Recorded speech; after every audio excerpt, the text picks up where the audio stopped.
जिसने मनुष्य को ये बता दिया कि भाई ठीक है, ईश्वर है नहीं है, उस बहस में हम नहीं जाते। जी साफ साफ कह दिया बुद्ध जी ने, ईश्वर है नहीं है। अगर ईश्वर है भी तो वो हमारा क्या कर सकता है, जी और ईश्वर नहीं है तो भी हम जो कि है क्यों अपने को उदास माने। जी तो हमको अपने कर्मों पर ध्यान देना है, जी और चूंकि हम तृष्णा में फंसे हुए हैं, लोभ में फंसे हुए हैं, तो जी। आपको संयमित करना है। जी। सीधा सीधा सपाट सी बात है, जी उसमें ज्यादा बहस नहीं है। नहीं, बिल्कुल। कोई बहुत बड़ा दर्शन विज्ञान हम नहीं दे रहे हैं, हम तो इतना ही बता रहे हैं कि संयम से रहिए, जी और उसके लिए थोड़े से व्यायाम कर लीजिए। अष्टांगिक मार्ग बता दिया, जी तो ये एक कुछ तरीका है, मध्यम मार्ग हम कह रहे हैं। जी हाँ, क्षुधा से पीड़ित हैं, कुछ नहीं मिल रहा है, तो कोई मांस भी आपको दे रहा हो तो खा लीजिए, नहीं तो हिंसा मत कीजिए। जी। तो यह एक जो उनका जो एक जीवन जीने का एक सरल उपाय था। जी और फिर एक प्रश्न बड़ा खड़ा, बुद्ध की लगातार बहस होती रहती है, जी लगातार लोग बुद्ध के सामने समस्याएं लेके आते हैं। जहां भी बुद्ध बैठते हैं, जहां भी बुद्ध चलते होते हैं, जी समस्याएं लोग लेके आते हैं, और बुद्ध उस पूरे परिदृश्य को ही कथा के रूप में सामने रख के उसी से उसका समाधान खुजवा देते हैं। जी।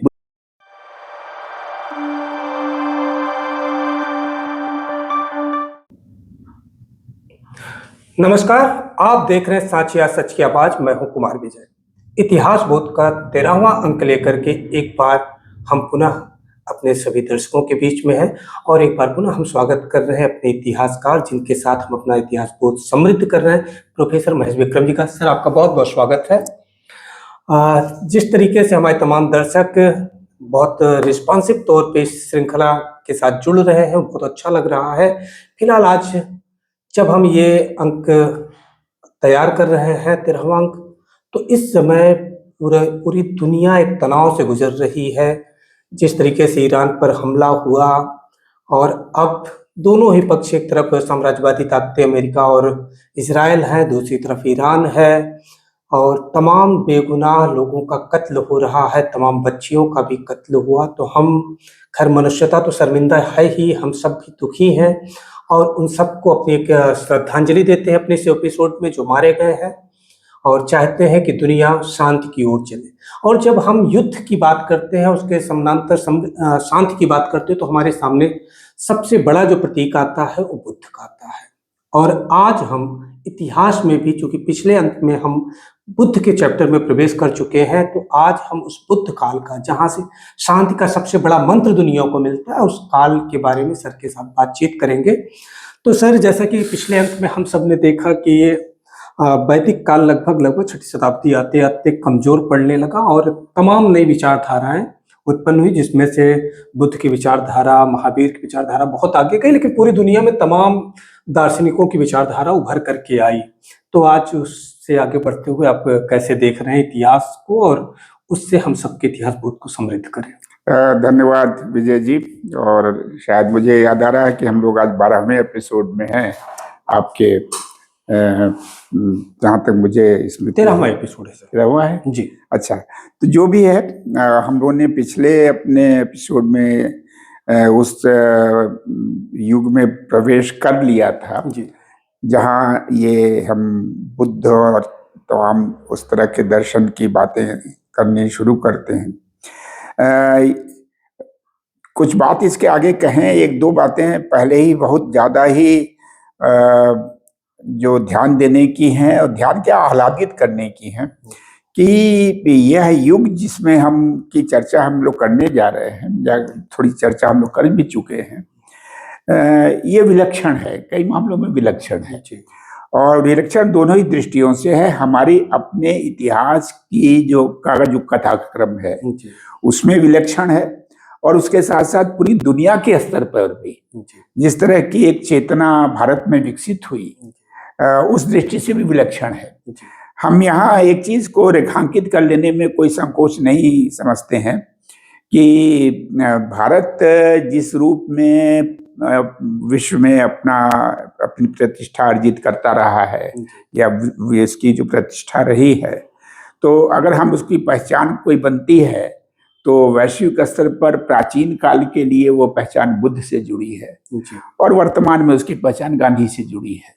जी, तो यही एक सबसे बड़ी विलक्षण बात तो इस काल की है, जी, जो जिसका परिचय हमको इसी युग खंड में मिलता है। जी, दूसरी बात यह है कि किसी भी चीज की हम सीधे सीधे कोई आलोचना करने की दृष्टि से नहीं, लेकिन एक विकास क्रम में इतिहास के वैदिक काल में जो भी परंपरा विकसित हुई, किसी खास तरह के समुदाय के, किसी खास तरह के आग्रहों के साथ, किसी खास प्रकार की संस्कृति को प्रसारित करने के उद्देश्य के साथ, उससे उससे जुड़ी हुई राज व्यवस्था, उससे जुड़ी हुई सारी चीजें, समाज व्यवस्था वगैरह वगैरह,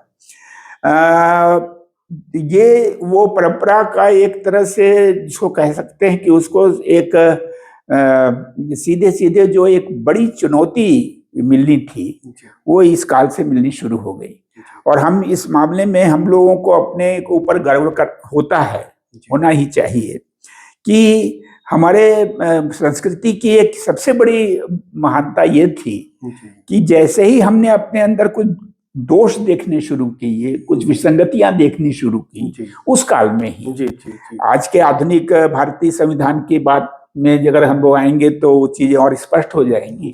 लेकिन जैसे ही हम लोगों ने कुछ विसंगतियां देखनी शुरू की, उसके विरुद्ध आवाज खड़ी होनी शुरू हो गई, उसके विरुद्ध आंदोलन खड़े हो गए। तो ये चीज तो एक बहुत बड़ी बात हुई। तो शायद ऐसा किसी और देश के इतिहास में नहीं दिखाई देगा, उतना तत्कालिक प्रतिरोध नहीं मिलता है, और बहुत और सघन ढंग से, ये भी नहीं कि कोई एकाकी कुछ लोग नहीं, सघन रूप से। तो ध्यान ये भी ये देने की बात है। तो एक तो बात ये है कि महाभारत के साथ एक युग की समाप्ति हो चुकी होती है, जिसको हम कहते हैं कि युग के अवसान पर एक प्रकार का रुदन है। जब हम कहते हैं कि एक युग खत्म हो गया, वो कहाँ गए शूरवीर, वो कहाँ गए योद्धा, वो कहाँ गए वो कहाँ गई वो सारी लोग, जब हम इस तरह की बातें करते हैं तो निश्चित रूप से हम किसी ऐसे लोगों की कल्पना करते हैं जो लोग शायद बहुत ही विलक्षण थे, विशेष थे, और उनका समापन हो गया। लेकिन उस समापन से कहीं ज्यादा हम देखते हैं कि एक नए प्रातः का उदय है, एक नया अभ्युदय है भारतीय इतिहास का। अच्छा, जब अगर हम मिथक कथा महाभारत का जिक्र लेते ही हैं, तो क्या उसी समय में जमीन का मामला या परिक्षेत्र का मामला इतना ताकतवर? हाँ, बिल्कुल वैदिक काल में ही शुरू हो चुका था। वैदिक काल के शुरुआती दौर में तो गौ के लिए, स्वर्ण के लिए, स्त्रियों के लिए लड़ाई होती दिखाई देती है, युद्ध होते दिखाई देते हैं।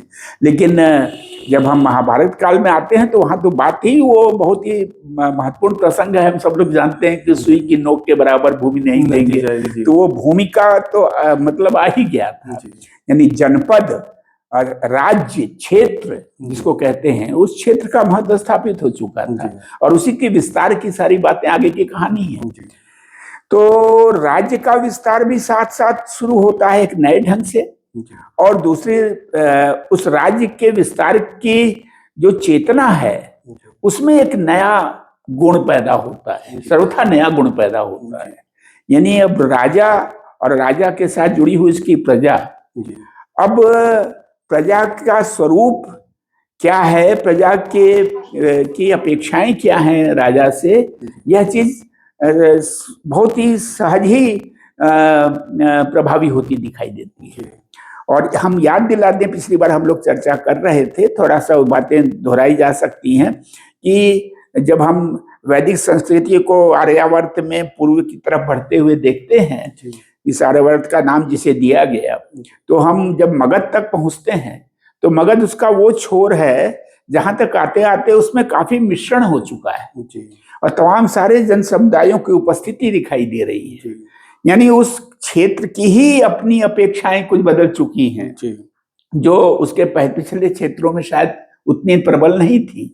तो और उसी का परिणाम है, उसी का उत्पाद है उस समय की राजनीति, और उस राजनीति का प्रतिनिधि सबसे पहला जो बिंबिसार के रूप में दिखाई देता है। अच्छा, यही एक और स्पष्टीकरण चाहूंगा कि जब अगर हम महाभारत को ले ही रहे हैं, तो महाभारत के बाद जो फिर भारत का इतिहास शुरू होता है, जहाँ से एक मुकम्मल दस्तावेजीकरण भी हुआ, तो चूंकि उसके पहले तक वर्ण व्यवस्था है, महाभारत तक वर्ण व्यवस्था पूरी ताकतवर तौर पर दिखती है।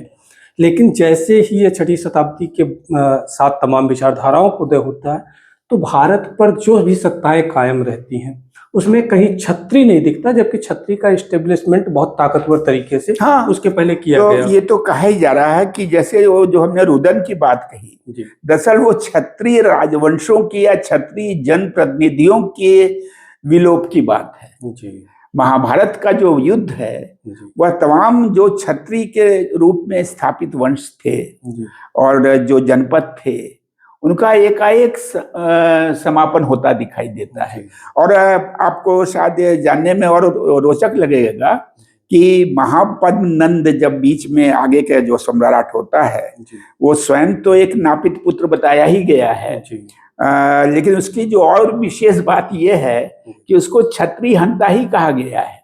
जो बचे खुचे क्षत्रिय जनपद थे, जी इक्ष्वाकु और ये सारे जितने भी थे, इन सारे जनपदों को समाप्त करने वाला वो कहा गया है।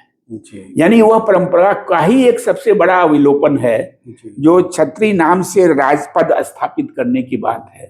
आप बहुत से हमारे दर्शकों दर्शकों को इस बारे में विस्मय हो सकता है कि हमको बाद के कालों में फिर छत्री और राजपूत और तमाम सारे लोग जो दिखाई देते हैं वो कौन से हैं, क्या हैं, उनके बारे में हम लोग बात आगे करेंगे कि वो उनकी उद्भव और उत्पत्ति की क्या स्थिति है। लेकिन वो जो वैदिक क्षत्रियों वाली बात है वो तो इसमें कोई संदेह नहीं कि वो समाप्त हो 6वीं शताब्दी के बाद लगभग। हाँ, और क्षत्रिय एक अपने आप में पर्याय जरूर इस रूप में है कि राजपद ग्रहण किया हुआ व्यक्ति क्षत्रिय के रूप में प्रतिष्ठित हो जा रहा है, वह तो एक पर्याय के रूप में भी वैसे है, लेकिन उत्पत्ति की दृष्टि से वो विशुद्ध ऐसा तो नहीं है कि जो ये वर्ण व्यवस्था के संचालक लोग हैं वो सत्ता को हमेशा अपने करीब रखने के लिए उसे क्षत्रिय में तब्दील कर दे रहे हैं। हाँ, जहां पर देखिए, जहां पौरोहित्य का प्रभाव रहा है, पौरोहित्य का निर्देशन रहा है, तो उसके लिए एक अनिवार्यता थी कि वह राजपद पर सुशोभित व्यक्ति को जो है वो क्षत्रिय के रूप में स्वीकार करे। यह उसकी अनिवार्यता थी। वो एक तरह की आप यूं भी कह सकते हैं कि वो एक प्रकार से लेजिटिमेसी प्राप्त करनी थी, वैधानिकता प्राप्त करनी थी। राजपद के लिए वैधानिकता प्राप्त करने के लिए उसको क्षत्रिय कहा जाना अपेक्षित है।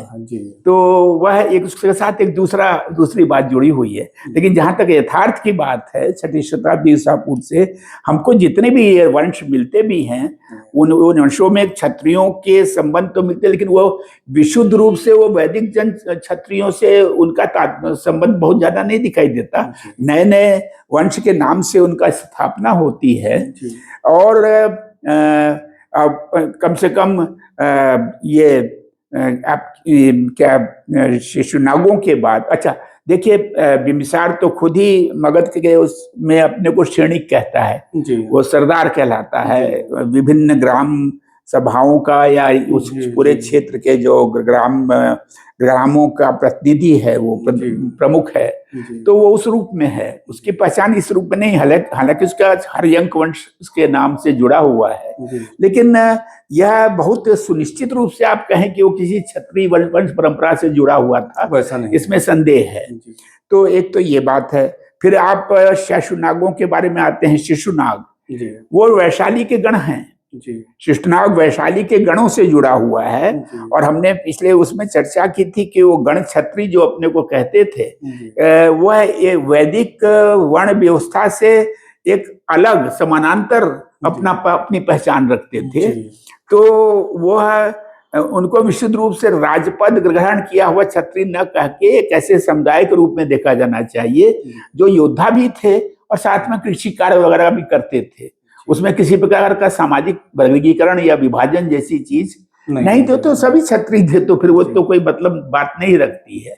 तो एक तो ये है। तो जब हम शिशुनाग की चर्चा कर रहे हैं तो शिशुनाग लिच्छवियों से जुड़ा हुआ है, वैशाली से जुड़ा हुआ है, तो वो भी गण परंपरा से कहीं से जुड़ा हुआ है पुरानी। और जैसा हम याद दिला दें, पिछली बार हमने कहा था कि जब मगध साम्राज्य का लगातार विस्तार होता गया तो वह बहुत सारे राजतंत्र तो उसमें विलीन हुए ही गण भी उसके अंदर विलीन होते चले गए, क्योंकि उसकी ने जो परंपरा अपनाई थी वो परंपरा जो है वो गण क्षत्रियों के लिए ज्यादा स्वीकार्य थी बनस्पत की वैदिक राजतंत्री परंपरा की। जी। तो यह एक बड़ा अंतर है, दिखाई देता है। तो शिशुनाग का वहां देखिए, और फिर महाप्रबंधन के बारे में हमने चर्चा जी, की। जी। तो इस तरह से ये उसी तरह से मोरी गणों की बात है। जी। अगर हम मोरियों को लें तो ठीक है, आज के समय में तो लोग अपनी अपनी जाति से कुछ न किसी तरह से जी, जोड़ने कनेक्ट के करते हैं, जी। प्रयास करते हैं, वह तो एक अलग बात हो गई। जी। लेकिन मोरी गण के रूप में अगर हम देखें उसको, मौर्यों को, जी। तो मोरी गण भी कौन है? मोरी गण भी तो कृषक समुदाय है, जी। और खेतिहर समुदाय भी है, और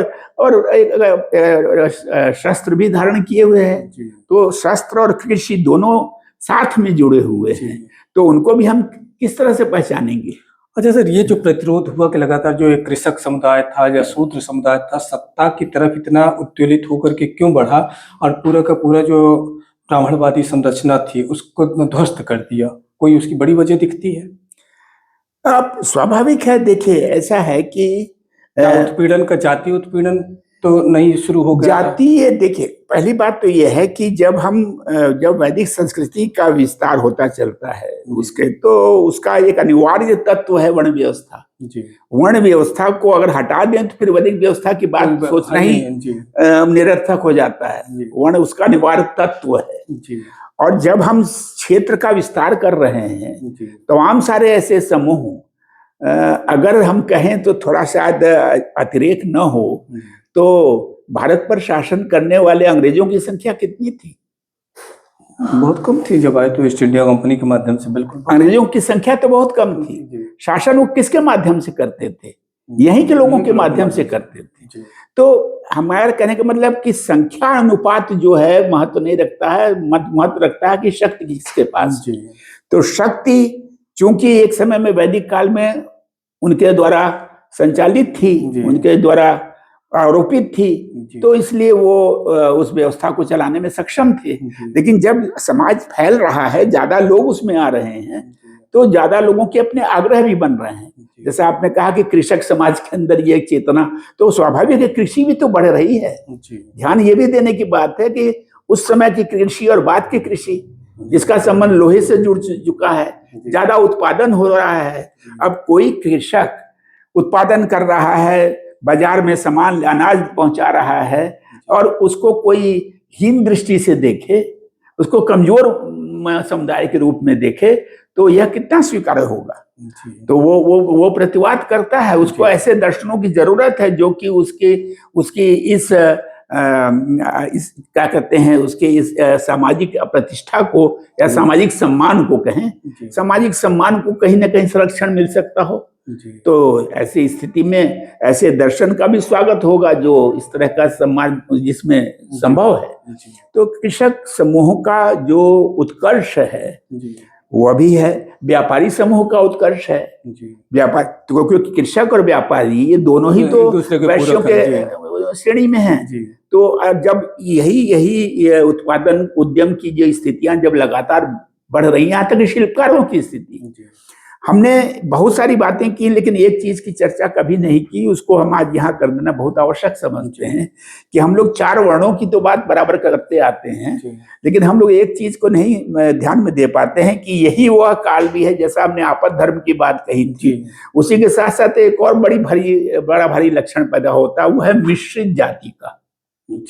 मिश्रित जाति ये क्या है? ये जो शास्त्र जो है जिनको मिश्रित करना शुरू करते हैं, यानी यह उन समुदायों को कहीं न कहीं चतुर्णी व्यवस्था में फिट इन करने की कोशिश है, कहीं न कहीं समायोजित करने की कोशिश है कि इसको हम क्या कहेंगे? तो हम इसको ब्राह्मण क्षत्रिय की संतान कह देंगे, हम इसको क्षत्रिय वैश्य की संतान कह देंगे, हम इसको वैश्य शूद्र की संतान कह देंगे, इनको अनुलोम कह देंगे, इनको प्रतिलोम कह देंगे, जिसको हम जरा ज्यादा स्वीकार कर रहे हैं उसको अनुलोम कह देंगे, जिसको हम गर्हित मान रहे हैं उसको प्रतिलोम कह देंगे। ये सब क्या है? क्या मिश्रित हम कह रहे हैं कि किसी भी भिन्न समुदाय के दो व्यक्तियों के विवाह से जो उत्पन्न संतान है उसको मिश्रित कहा जा सकता है क्या? वो तो संतान है। उसको मिश्रित कहने का क्या तुक है? और फिर वो जाति कैसे बन जाएगी? इसको हमारे बड़े इतिहासकार आरसी मजूमदार ने ही इस प्रश्न को उठाया है। उन्होंने कहा कि ये जाति कैसे बन जाएगी? मान लीजिए कि ऐसी अमुक मिश्रित संतानें, दो भिन्न भिन्न जातियों के अंतर विवाह से पैदा हुई संतानें हैं, ये जाति ऐसी सारी संतानें जब एक साथ एकजुट होकर गिरोह बनाएंगी तब न जात बनेगी। क्या ऐसा संभव है? ये तो संभव ही नहीं है। तो यह केवल समुदायों को कहीं न कहीं फिट इन करने की कोशिश है मिश्रित जात की व्यवस्था, और असंख्य बढ़ती चली जाती हैं। आगे देखेंगे तो मनु के काल में बढ़ जाती है, फिर और देखेंगे तो और बढ़ती चली जाती हैं। फिर उनका ऊपर नीचे होते होना भी दिखाई देता है। कभी कभी लगता है कि ये जाति महत्वपूर्ण हो गई तो उसको कहेंगे अनुलोम है, किसी को अगर जाति कमजोर है तो उसको कहेंगे प्रतिलोम है। यह एक बड़ी बड़ी मतलब इसको कहते हैं कि एक अच्छा खासा परमुटेशन कॉम्बिनेशन का पूरा वो। हाँ, तो कई बार लगता है ना कि उस समय में तो इस तरह की चीजें बड़ी स्वीकार्य रही। आप महाभारत में अगर हम किंवदंतियों की कथा में लेके जाएं तो कुंती के तीनों पुत्र अलग अलग पिताओं की संतान माने जाते हैं, या मातृ के। नहीं, हम कहते हैं वास्तविक उत्पत्ति की बात भी नहीं है कि जन्म किससे हो रहा है, कैसे हो रहा है, बात समुदायों की है। ये जो विभिन्न समुदाय प्रकट हो चुके हैं, अब उसको चार खांचे में बांध के रखना संभव नहीं है। उनको खांचे के अंदर खांचे बनाने पड़ेंगे। तो ये जो खांचों वाला के अंदर खांचे वाला मामला है, वही मिश्रित जात के रूप में हमें दिखाई देता है। अब यहीं पर बात उससे जुड़ती है कि जब 6वीं शताब्दी ईसा पूर्व में हमको इतने खांचे दिखाई देने लग रहे हैं, इतने समुदाय दिखाई देने लग रहे हैं, तो उन समुदायों को हम कैसे स्वीकार करेंगे, कहाँ रखेंगे? तो अब जो राजा है या जो राजशक्ति है, उन सब समुदायों से उसको काम लेना। शिल्पकार जो कारीगर समूह है उसका कितना महत्व है। बकायदा उनके श्रेणी संगठन बन गए हैं, उनके अपने संगठन हैं, अपनी व्यवस्थाएं हैं। राज्य उनको स्वीकार कर रहा है, राज्य उनको मान रहा है, उनके नियमों को मान रहा है राज्य। तो जब उनके नियमों तक को मानने के लिए तैयार है, या आगे तो कौटिल्य तो यहाँ तक दिखने लगता है कि भाई अगर कहीं वो अपने ही नियमों का उल्लंघन न कर रहे हो, उनके नियमों को स्वीकृति है, और उसके बाद अगर वो अपने ही नियमों का उल्लंघन करते हैं तो जैसे सुप्रीम कोर्ट संविधान की व्याख्या करता है, उस तरह से वो उनकी व्याख्या करने के लिए भी प्रस्तुत है राज्य। तो ये बहुत ही इतनी, जिसको क्या कह सकते हैं, इतना स्पंदन है समाज के अंदर, और इतनी सक्रियता है, इतना गतिशील समाज है, वो उसके पहले कहाँ था? तो इस गतिशीलता का ही परिणाम कहीं कुछ दर्शनों में भी तो आना था। तो हम ये नहीं कह रहे हैं कि दर्शन इसके ऊपर निर्भर थे, लेकिन ये सब समानांतर प्रक्रियाएं थी। अच्छा, अगर हम देखते हैं, जैसे अगर हम फिर एक बार महाभारत में, वहाँ कर्ण है, कर्ण को सूत पुत्र कहा जाता है, और जब वो ताकतवर होता है तो दुर्योधन के मित्र बनता है और राज गद्दी पर भी बैठता है, एक राज्य उसको मिल जाता है, वहाँ अपनी सत्ता स्थापित कर। तो क्या उस समय जातियों को लेकर के ज्यादा उदारता थी क्या? आज अगर हम अपनी राष्ट्रपति को लेकर के बार बार बात आती है कि उनको दलित होने की वजह से मंदिर में अंदर नहीं, गर्भगृह में नहीं जाने दिया गया, तो क्या आज हम ज्यादा संकीर्ण हो गए हैं क्या? अगर आज की तरह से आज के संदर्भ में बात करें तो हम लोग की ग्रंथियां कहीं ज्यादा प्रबल हो चुकी दिखाई देती हैं, ज्यादा रूढ़ता कहीं न कहीं होती दिखाई देती है। उसके कारण है, देखिए उसको हम लोग इस रूप में न ग्रहण करें, क्योंकि एक लंबे काल तक, क्योंकि हम लोग जिस काल की अभी बात कर रहे हैं, जिस युग की, और जिस युग के परिणाम की बात आज के युग में दिखाई दे रही है, ये दोनों एक दूसरे से एकदम अलग है जी। पहली बात तो ये समझ लेने की है, क्योंकि उस युग से अगर हम जोड़ेंगे तो आज के युग के तो कोई तुलना इसलिए नहीं बनती है कि बीच में एक बड़ा लंबा दौर गुजर चुका है जात व्यवस्था के रूढ़ होने का, उसके पुनर्स्थापित होने का, पुनरूढ़ होने का, और उस रूढ़ होने के बाद जो मानसिकता बनी है, और हमारे स्वतंत्रता के बाद जो हम लोगों ने अपने समाज को खोलना चाहा। केवल मेरा परिप्रेक्ष्य इतना था कि वहां जब उतनी उदारता थी, उसके बावजूद भी बड़ा प्रतिरोध हुआ, सारी सत्ताएं परिवर्तित हो गई, बदल गई। गैर क्षत्रियों के हाथ में, महाभारत के बाद सब कुछ गैर क्षत्रियों के हाथ में, जैसा भी हम लोगों ने, और इस समय स्थितियां उतनी मतलब सहज नहीं है। परिवर्तन की ताकतें, प्रतिरोध की ताकतें नहीं, उतनी ताकतवर नहीं हो। उसका बहुत अंतर है। उसमें एक दो चीजें हैं। एक अंतर तो सबसे बड़ा ये है कि वह जो हो रहा था कुछ एक स्वाभाविक ढंग से ही उत्पन्न होने वाली स्थितियां थी। हमने आजादी के बाद संविधान के माध्यम से जो परिवर्तन करना चाहा, उसके लिए समाज कितना तैयार था, समस्या ये भी है, समाज कितना तैयार था। तो हमने एक आदर्श कल्पना समाज की। हमारी जो जो जो जो जिसको कहते हैं उत्कृष्ट चिंतन धारा थी, धर्म समभाव की, या जाति के प्रति उदारता की, ये जो जो उत्कृष्ट भावनाएं थी, उन उत्कृष्ट भावनाओं को जो आधुनिक जनतांत्रिक भावना है उसके साथ जोड़ करके हमने अपने समाज को एक नया रूप देना चाहा है।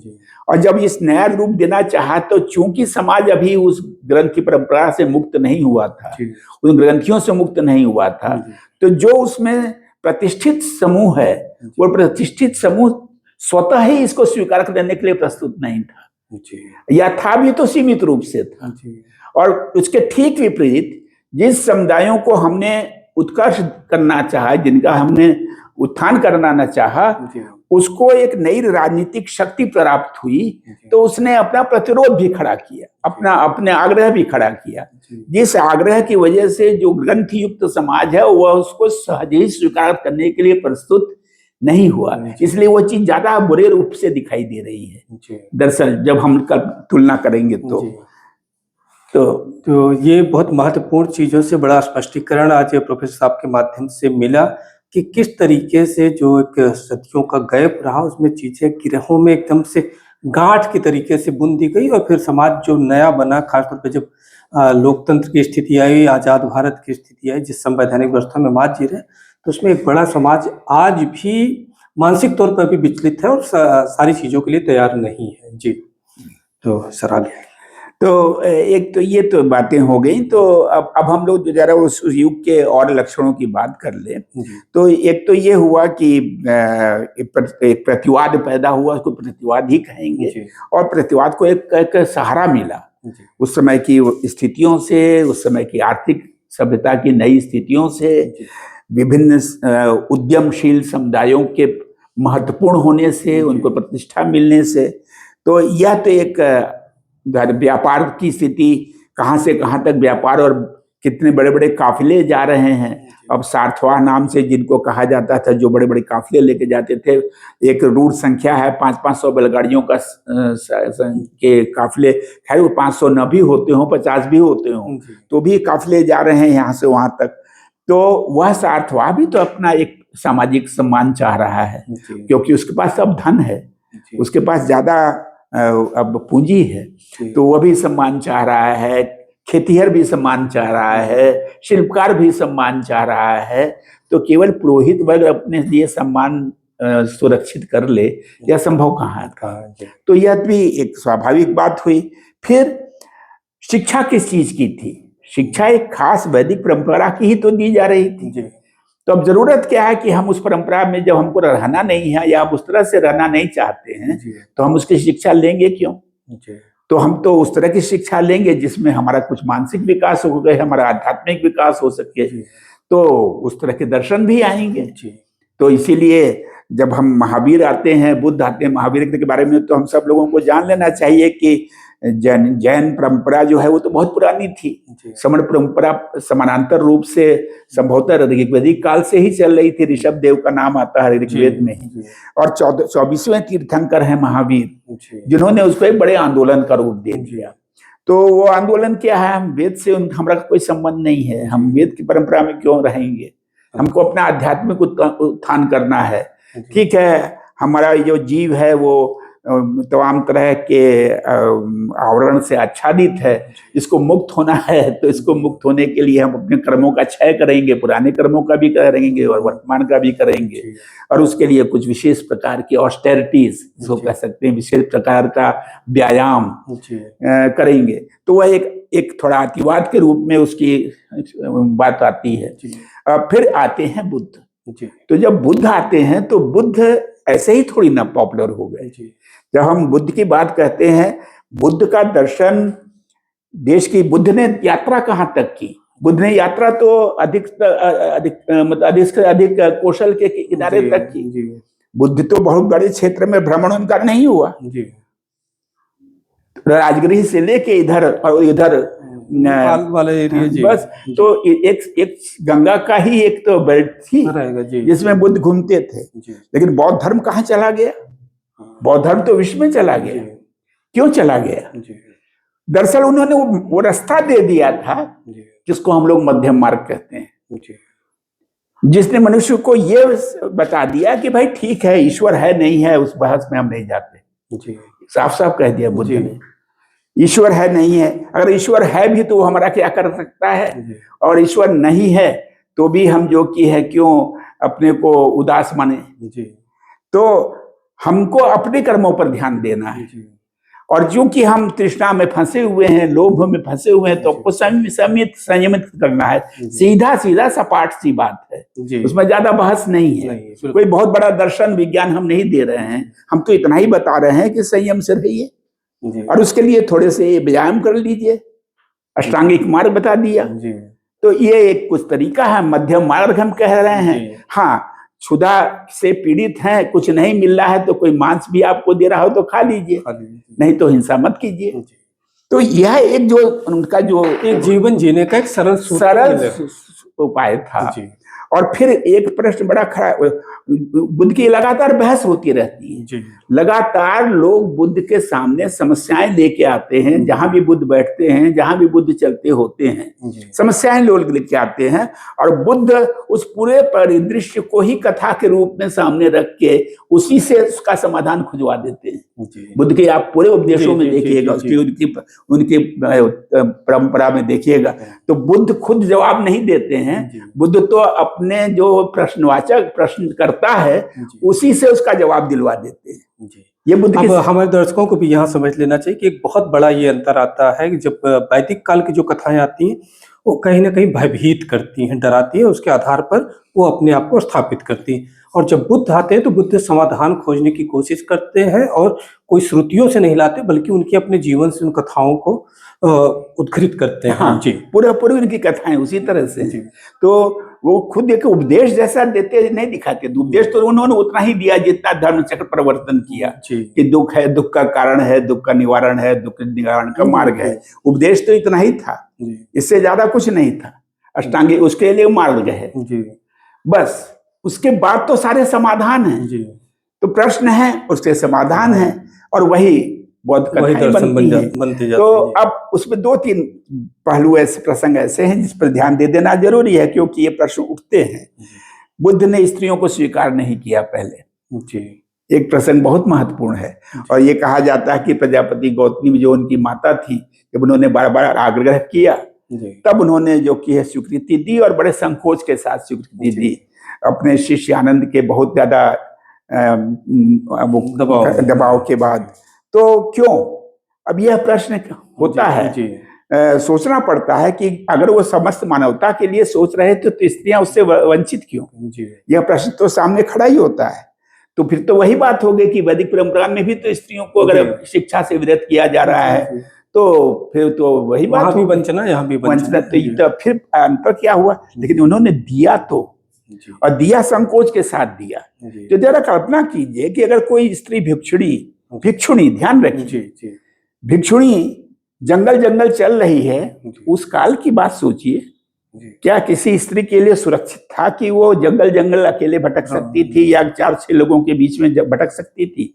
इसके लिए उसको लिए जरूरी था कि पूरा उसका या तो पूरा का पूरा जत्था संघ चले, जी। जत्था हो, और उसके संरक्षक भी हो, जी क्योंकि वह तो एक बायोलॉजिकल ये फैक्टर था, शारीरिक शक्ति की बात थी। जी तो हालांकि प्रजापति ने ये सिद्ध करना चाहा कि हमको शारीरिक शक्ति में कोई कमी नहीं है, जी। लेकिन फिर भी एक स्वाभाविक चीज थी। हम जब भी बुद्ध की इस बात पर ख्याल रखते हैं तो हमको विवेकानंद याद आते हैं जी वर्तमान में, जिन्होंने ब्रह्मचारियों की सेना आवाहन की थी, जी है ना। कुछ युवा ब्रह्मचारी, युवक युवतियां जी उनके विचार को आगे लेके चले, वो अब वॉलंटियर हों। जी।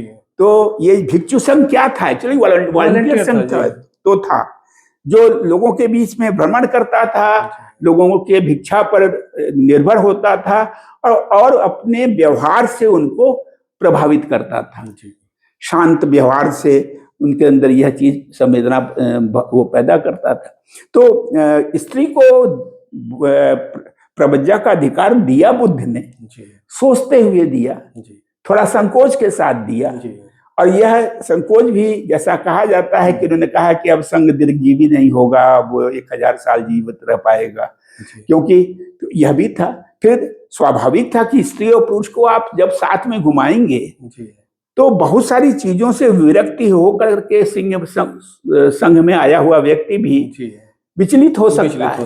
बिल्कुल। तो उसके लिए हमको नियम बनाने पड़ेंगे, कठोर नियम बनाने पड़ेंगे कि हम कैसे रहेंगे, कैसे सोएंगे, कहाँ बैठेंगे, कहाँ उठेंगे। तो इसके लिए कुछ नियम भी बनाने पड़े हैं। तो कुछ तो बुद्ध को हम एक शायद सबसे ज्यादा यथार्थ व्यक्ति मानते हैं उस काल का, जो उस काल की परिस्थितियों में रख के बुद्ध को देखें तो कुछ जो उनकी जो संकोच थे, उनकी जो समस्याएं थी, उसको ध्यान में रखते हुए उन्होंने स्त्री को प्रपंचात्व का अधिकार तो दिया, लेकिन उस अधिकार के साथ साथ कई तरह के नियंत्रण भी लगाए गए। लेकिन हाँ, यहाँ पर एक चीज और बहुत महत्वपूर्ण है जो शायद हम सब लोगों को ध्यान में रखनी चाहिए। अकेला बौद्ध धर्म है, अकेला पूरे विश्व में, जिसमें स्त्रियों का साहित्य प्रकट होता है। आज हम जिसको फेमिनिस्ट लिटरेचर कहते हैं, यानी लिटरेचर वो जो स्त्रियों द्वारा ही लिखा गया हो, यानी अमृता प्रीतम द्वारा ही लिखा गया होना चाहिए, नहीं तो स्त्री की बात होगी नहीं। क्योंकि पुरुष कितनी भी स्त्री की बात कहेगा तो उसके अंदर कहीं न कहीं पुरुष का आग्रह आ जाएगा, उसकी अपनी समझ आ जाएगी।